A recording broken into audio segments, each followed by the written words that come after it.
हपा हपा हुजू में जुड़ी रे हपा हपा, अरे हपा हपा हुजू में जुड़ी रे हपा हपा।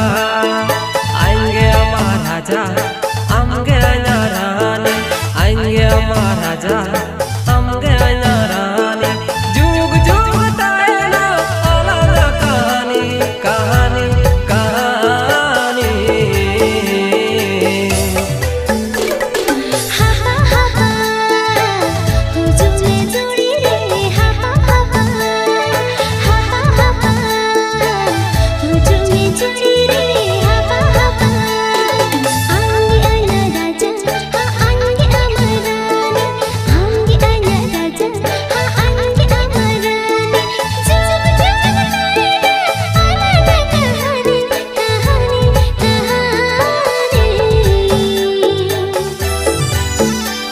अरे हपा हपा हुजू में जुड़ी रे हपा हपा। हपा हपा हुजू में जुड़ी रे हपा हपा।